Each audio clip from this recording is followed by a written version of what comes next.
The story begins with a war between humans and demons. The Demon Lord's formidable skeleton army rushes into the battlefield to face the heroes. But the heroes have been blessed with godly powers. The skeletons manage to kill some human soldiers, but one of the heroes has the power to bring them back to life. The Demon Lord, Leonis, sitting on his chamber and watched as other fortresses fall, leaving their castle as the last line of defense. Suddenly, a huge tree-like creature attacks the castle. Faced with looming destruction and the loss of his generals, Leonis stands up and summons his staff to join the fight. However, his companion reminds him that he made a promise to the goddess of rebellion, who had entrusted him with a task when he was still human. Driven by his commitment, Leonis abandons his staff and chooses defeat.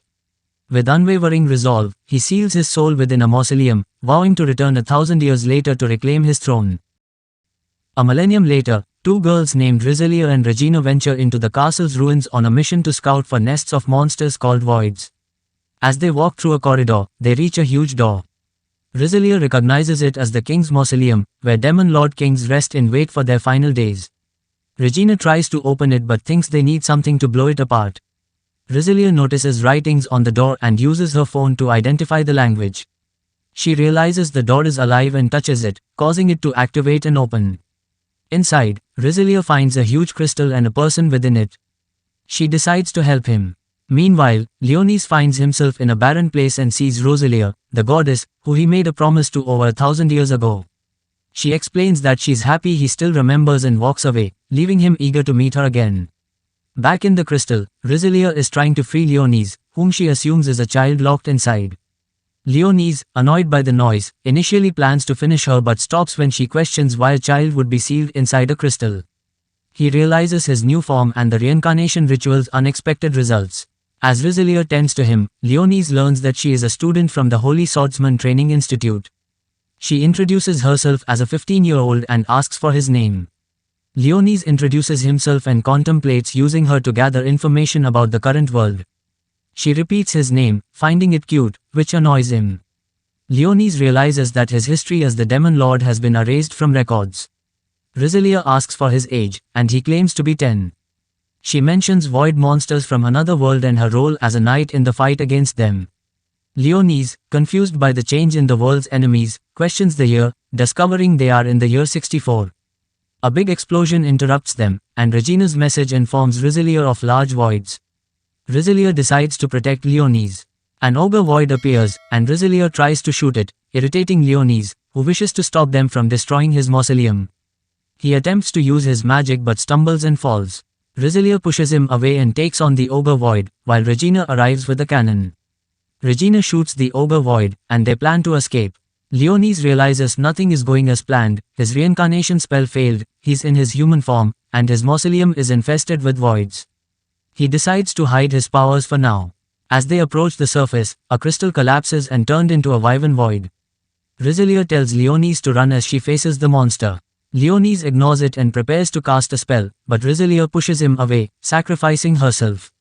Leonis is reminded of when Rizelia protected him, a stark contrast to the betrayal he experienced as a hero and his subsequent transformation into the Demon Lord. When he was thinking that, several voids surround Leonis, but their attacks are completely useless against the great Demon Lord's magic barrier. Leonis gets anger and summons his staff and declares that it turns out that the voids all deserve to die. His first spell is the giant gravitational orb that collapses onto one of the voids, and he explains that they will all be punished for what they have done. The void attempts to fight it, but Leonis has had enough and crushes the monster. Another one of the brainless creatures tries to attack Leonis, as it somehow hasn't realized that it can't penetrate his barrier. So Leonis' weapon uses his barrier to send several spikes through the creature. The final void sees that all its companions are getting destroyed and tries to run away. However, Leonis refuses to let it escape and unleashes a devastating fire spell that consumes the void with his flames. Leonis is victorious, but he notices that his attack has left behind the bones of the beast.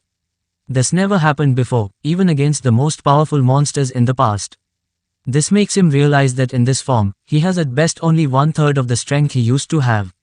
Leonis returns to Rizelia's side to find that she is barely alive. He declares that he is the great Demon Lord and normally doesn't care about human life. However, he has respect for noble souls. Rizelia defended him with her life, and he can't deny her spirit. Leonis thinks about how he is not good with using even rudimentary healing spells, but he is a master of all magic dealing with death. He decides to do what he gained for her. As he returns her blood to her with a spell, he notices a strange mark on her leg. Leonis wonders if when she finds out the truth about who he is, she will be angry with him or will she despair. After his spell is complete, she lies unconscious, and we see that Regina is trying to frantically send her a message. Leonis hears this and determines that it's a remote talking magical tool. He has no clue how it works but is impressed at mankind's magical technology has developed so much. Just then, Regina arrives and Rizalier wakes up, so Leonis lies about the void's disappearance, keeping his powers hidden. They decide to leave the ruins, and Rizalier asks Leonis to join them on the bike. So he joined them and they head back to the academy, Regina teasing him along the way. Their journey leads them to the Garden of the Seven Sacred Swords Academy, where Leonis must come to terms with a world vastly different from the he left. Here the first episode ends. See you in the next video. Till then, peace out.